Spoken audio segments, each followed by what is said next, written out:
Okay, so once more we are here, and we are going to look at enthalpy of solution calculations. And after these two, we are going to have more two examples, and then we see. So without wasting time, let's see. In an experiment, 5.05 grams of potassium nitrate is added to 100 cubic centimeters of water at 25 degrees Celsius, and the mixture is stirred. If the solution achieved a minimum final temperature of 21.7, determine the enthalpy of solution of potassium nitrate. It's what we are beginning with. Then here we are having an experiment to determine hydration energy of anhydrous copper 2 sulfate. We used 40 grams of anhydrous salt and we added it to 50 grams of water, and the temperature rose by 8.0. And when 4.0 grams of hydrated salt was used, was added to 50 grams of water, the temperature dropped from 25 to 23.7. Taking the specific capacity of the solution to be 4.2, capture the enthalpy of solution of these salts. Then after we compare which salt is more soluble, and then after they want us to use the Born-Haber cycle to determine the enthalpy of hydration of anhydrous copper 2 sulfate. So without wasting time, let's begin with the first one. I'm going to move, so I guess we were copying it very fast. And yeah, we are going to take the density of water to be 1 gram per cubic centimeter. Yeah, so we are going to first have the temperature change. They say that initial temperature is this, and then it changed up to 21.7. So we shall first get the temperature change.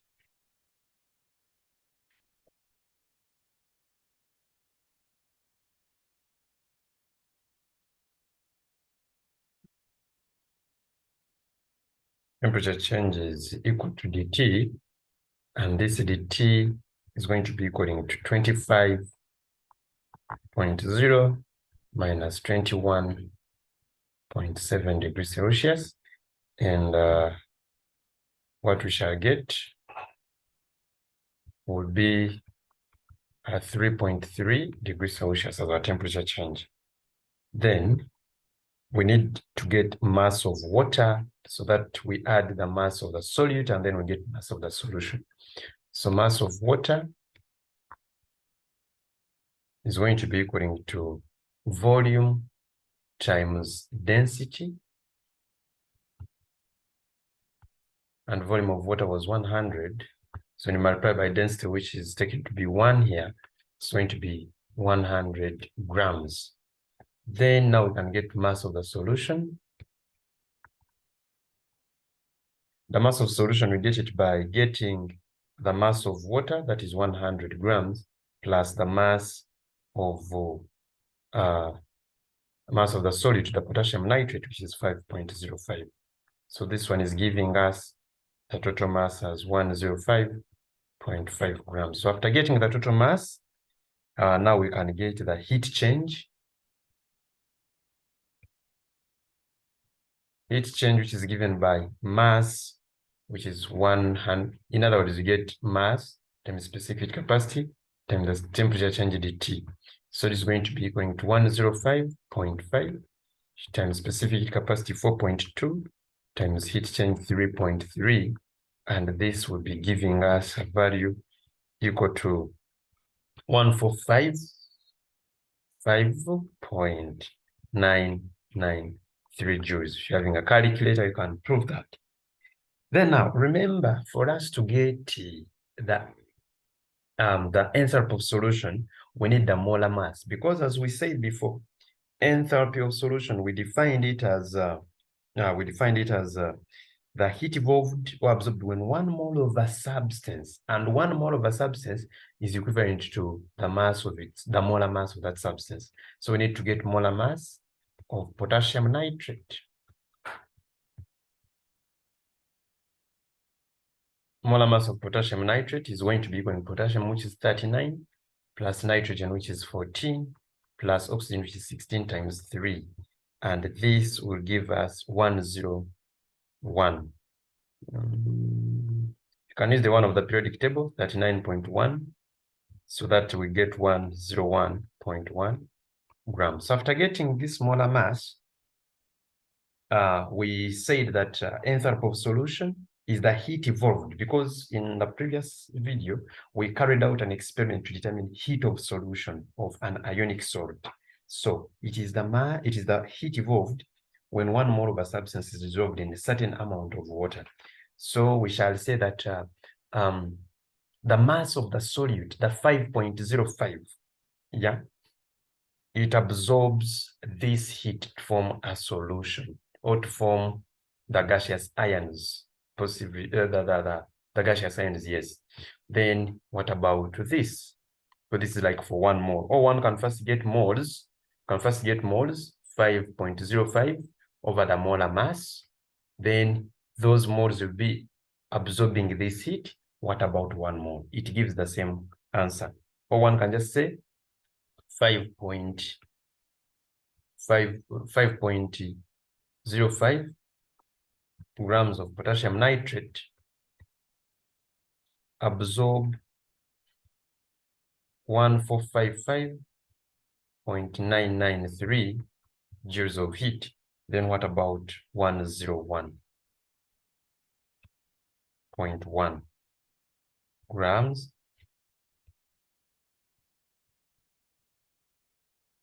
potassium nitrate will absorb 1455.993 times 101.1. Then we divide this over 5.05 joules. So the enthalpy of solution is going to come up as positive because we are absorbing. So it is positive 29.149 kilojoules per mole. Because here it would have given you 29148.692 joules, then you convert to kilojoules. So you just divide by 1000 and you find yourself there. Okay, so this is what we call the enthalpy of solution. Then our question 2 wants us to calculate the enthalpy of solution for those 2 salts given. And let's see how we go about it. We are given anhydrous salt and we are given hydrated salt. Yeah. So it is very easy because there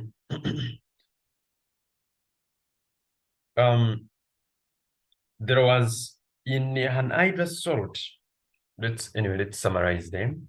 We are given anhydrous copper 2 sulfate, that is copper 2 sulfate, just anhydrous, and we are given mass of anhydrous copper 2 sulfate as 4.0 grams. And we are given mass of water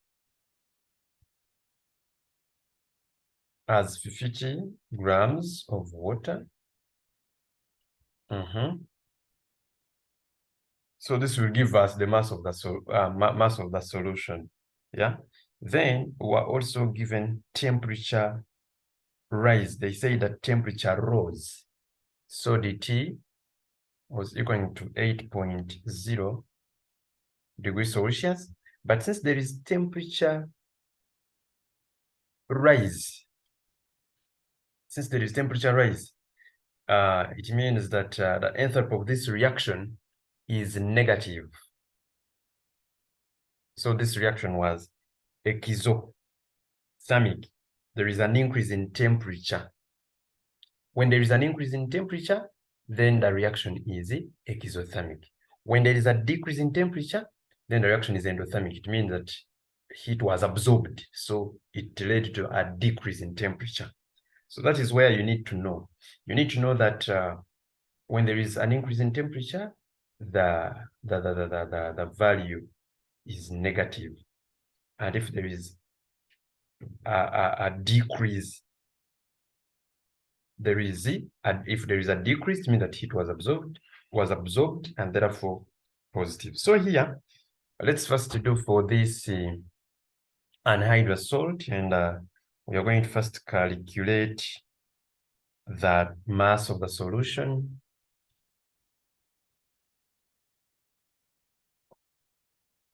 Which will be 4.0 plus 50 grams, and this is 54 grams of the solution. Then heat evolved will be equal to mass, that is 54, times specific capacity, 4.2, times temperature rise, which was 8.0 joules. So this will give us the heat equivalent to 1814.4 joules of heat. So after getting this heat evolved, then we get the molar mass of copper 2 sulfate.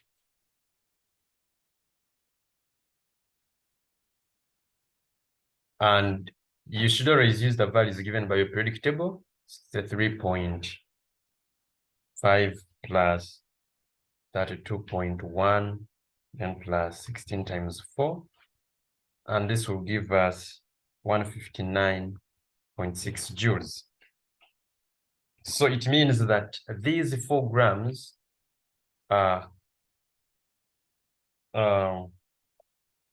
evolve this heat. Since there is temperature rise, then the value must be negative for enthalpy of solution. So we shall be saying that 4.0 grams of anhydrous copper 2 sulfate evolve 159.6. No. It evolves 1814.4 joules.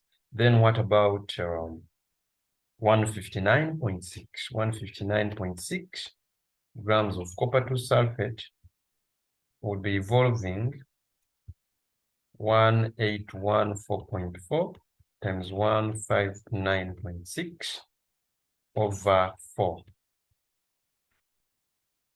joules. So this is going to be equal to negative 72394.56 joules per mole. But then you can convert it to kilojoules by dividing by 1000. It is negative 72.39456 kilojoules per mole. So this is the heat that is evolved with anhydrous salt. Then they also, actually this is the enthalpy of solution. So after getting this enthalpy of solution, then we shall go ahead to get the enthalpy of solution of the hydrated salt. I want you to put into notice that the enthalpy of solution for this reaction is gotten as negative or exothermic simply because there is an increase in what?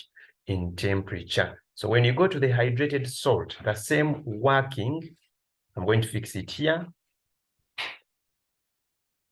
So we are also going to get temperature change, Pt.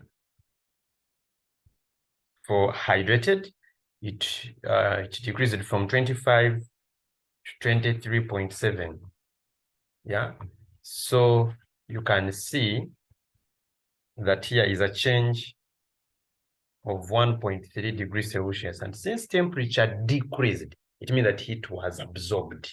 So this reaction will be endothermic. So this will be absorbing, yeah. Then we shall have mass of water used, which was given as 50. So that can give us the total mass of the solution.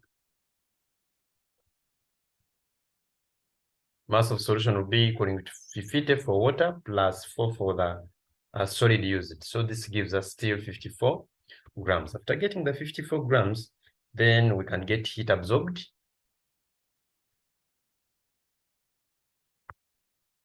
Heat absorbed, not heat evolved, but heat absorbed. Here was heat was absorbed. So it will be equaling to mass, which is 54, times 4.2 times temperature change, which is 1.3. So this will give us a value equivalent to 94.84 joules. So after getting this heat, then now you go ahead and calculate for the molar mass of a hydrated substance, which is copper 2 sulfate. And copper, we have decided to use 63.5, sulfur 32.1, 16 times 4, then plus 5 into 18. So when you sum up this, you get 249.6 grams. After getting this molar mass, then you'll be saying that 4.0 absorb this heat. What about 249.6? So we shall say that 4.0 grams absorb of the hydrated salt, yeah, absorb 294, 0.84 joules.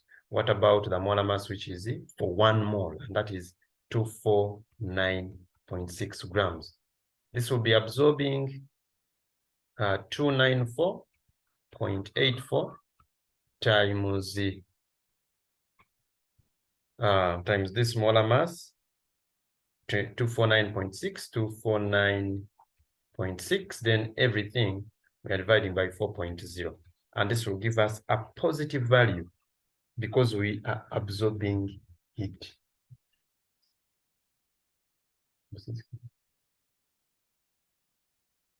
This will give us positive 18.398016 kilojoules.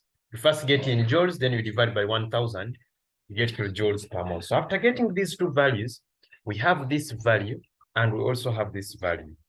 Here, the enthalpy is positive because the reaction is endothermic since there is a decrease in temperature, implying that heat was absorbed at some point. So now, they want us in part B to state which of the two salts is soluble in water, is more soluble in water, and then we explain our answers. This one is giving us negative. This one is giving us positive. So which one is more soluble? Now, the salt which is more soluble is the anhydrous copper 2 sulfate, since the enthalpy of solution is exothermic, and this one is endothermic. We are going to see the reason. So for part B, we first write that anhydrous copper 2 sulfate, you write words, is more soluble.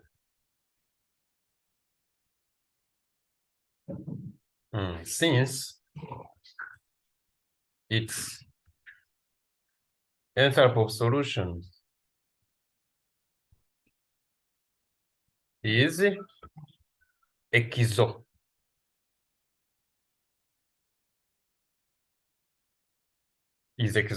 Then the reason behind this,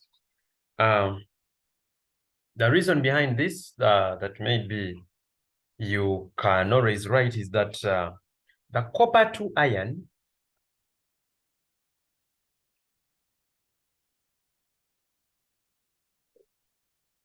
and sulfate ion in hydrated copper 2 sulfate are already partly hydrated because they are in hydrated salt. So already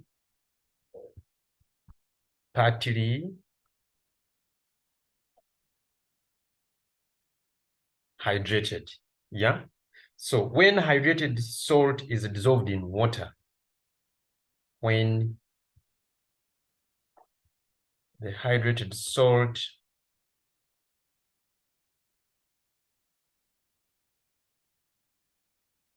is dissolved in water, yeah, its lattice energy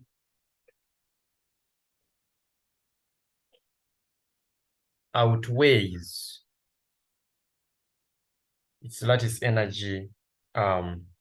outweighs the enthalpy of hydration, outweighs the enthalpy of hydration, outweighs the enthalpy of hydration associated with further associated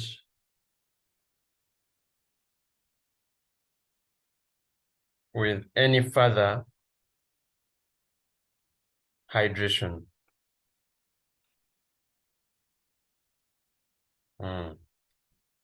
Making the enthalpy of hydration positive, making the enthalpy of solution positive. The enthalpy of solution positive. However,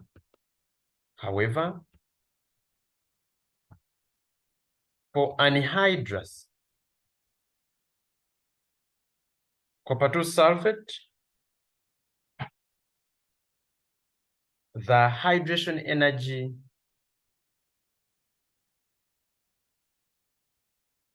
outweighs the lattice energy,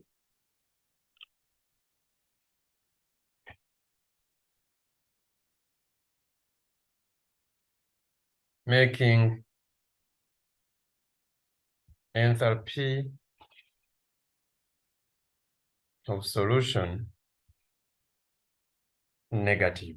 So basically, we need to know that enthalpy of solution or the solubility is determined by lattice energy and the hydration energy.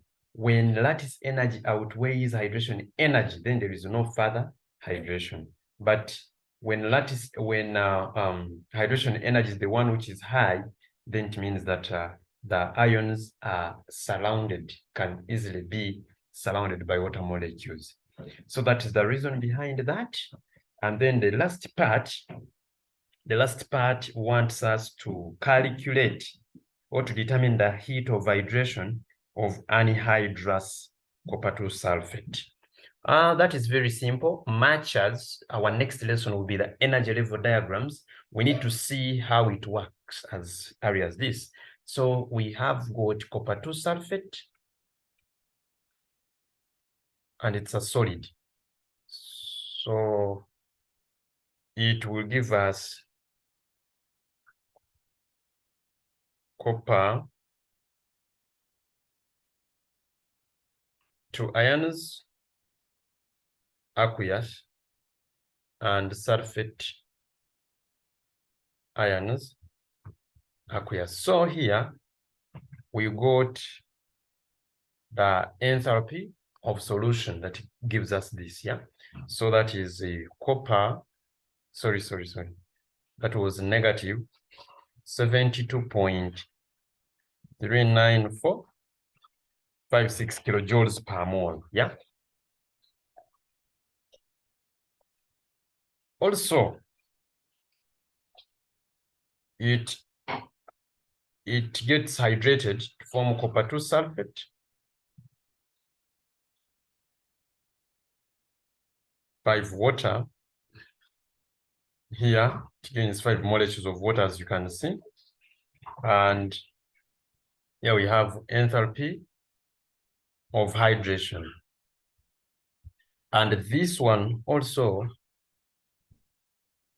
in presence of water, it dissolves to give another value. This copper 2 sulfate hydrated gives another value, which is positive 18.398016 kilojoules per mole. So what they want us to determine is enthalpy of hydration. They want us to get enthalpy of hydration of anhydrous copper 2 sulfate.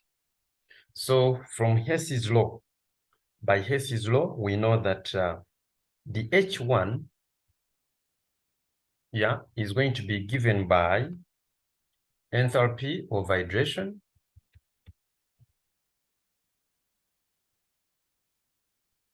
plus the H2. Regardless of the route you take, we say that the heats, you just sum them up. So this will be negative 72.39456. And this is going to be equal to enthalpy of hydration, then plus the other one was positive 18.398016. So when you work it out, you're going to get your enthalpy of hydration of the anhydrous salt as negative 90.7926 kilojoules per mole. So that is what we get. Yeah, that is what we get. Then outside this, there is some questions that I want us to calculate.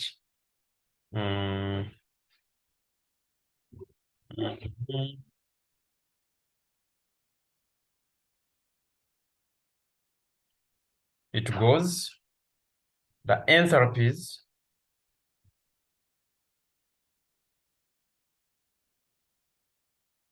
of hydration,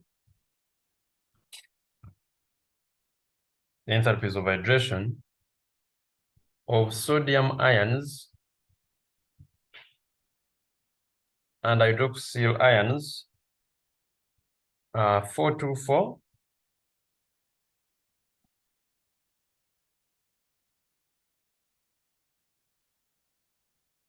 and 519 kilojoules per mole, respectively. Calculate the lattice enthalpy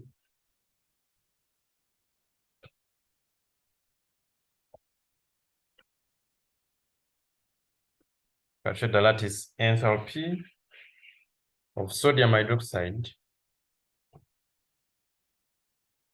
if its enthalpy of solution,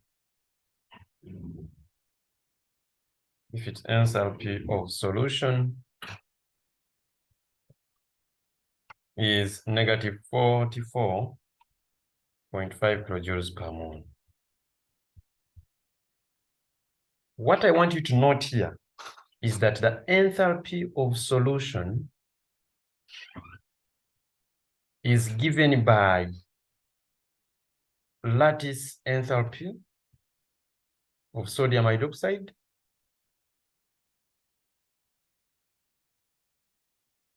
plus enthalpy of hydration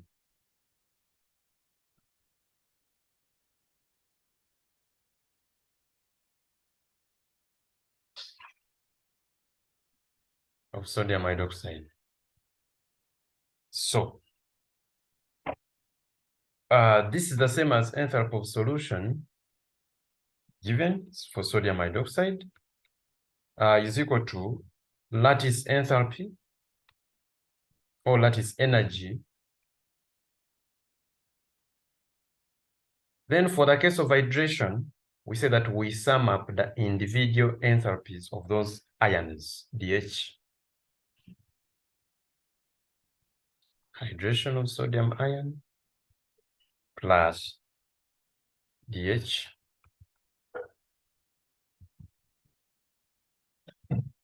hydration of hydroxide ion or hydroxyl ion. So you substitute.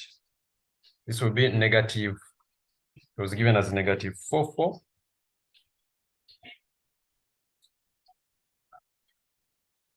It's given as negative 44.5 is equal to, we want enthalpy of lattice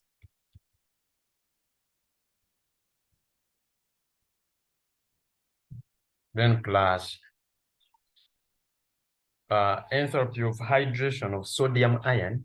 It was given as 424, but although the values are given as positive, or although they are given with no sign, it should be known that enthalpy of hydration is always exothermic, and therefore they must be negative because of the reason that we saw. Because we said that the reason is simple. It's because these values involve, we said that it's because the hydration involves attraction of water molecules, that's releasing a lot of heat. So they are going to be taken as negative 424 plus negative 519. implying that negative 44.5 is the same as TH lattice sodium hydroxide. When you sum this, it will be negative 943. So you will bring this on this side, and the final value of enthalpy energy, or rather lattice, is going to be equal to positive 898.5 kilojoules per mole. So that is how we would calculate it. We need to know that we must use enthalpies of hydration as negative. Lastly, here we are given salts. We are given salts, and we are given a lattice energy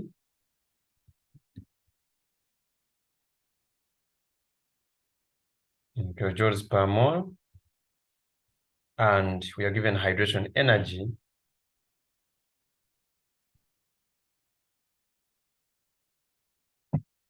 in kilojoules per mole.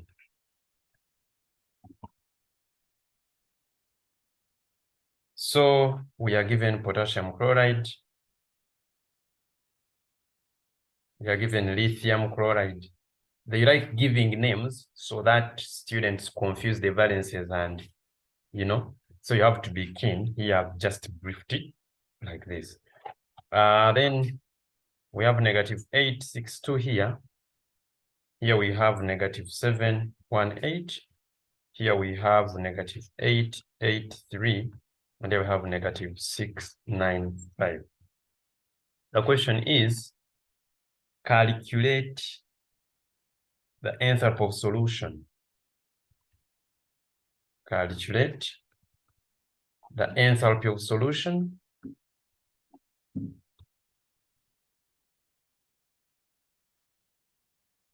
of potassium chloride and lithium chloride. Then B, state which of the two salts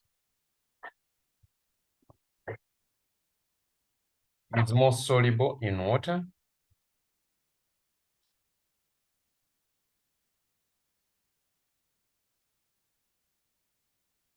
Give reason. I'm going to be very brief here because it is something that we have just talked about. But here you need to know that much as the values of lattice are given as negative, when you're calculating enthalpy of solution, use them as positive. Okay? The ones of hydration must be negative, and indeed, they give them as negative. If they are given with no sign, you consider them negative still. So, for potassium chloride,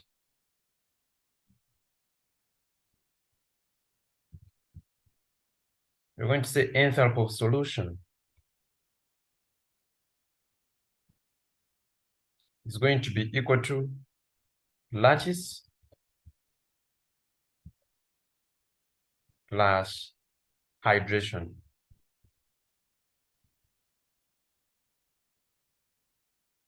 So this is going to be equal to positive, because we said we must use it as positive, 862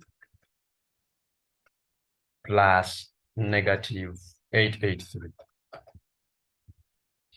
If they gave you for ions, hydration energy for ions, you're going to consider those individual ions as from previous example.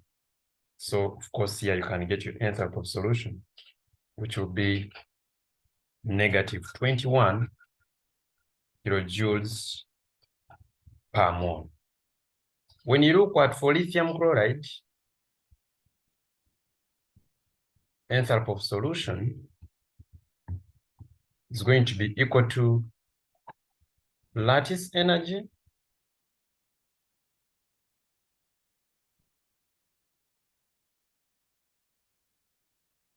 hydration. So it's going to be equaling to positive. We're going to take it positive. 718 plus negative 6 95. This gives you positive 23 kilojoules per mole. So if they want you to state which salt is more soluble in water, here the salt that is more soluble in water would be potassium chloride. So part B, the answer is potassium chloride, because its enthalpy of solution is exothermic. Its enthalpy of solution is exothermic. Our next video or our next lesson will catch us up in energy diagrams and Born-Haber cycle. See you there, because that will be our last part of thermochemistry, where we expect like 3 lessons to be featured. Wish you well.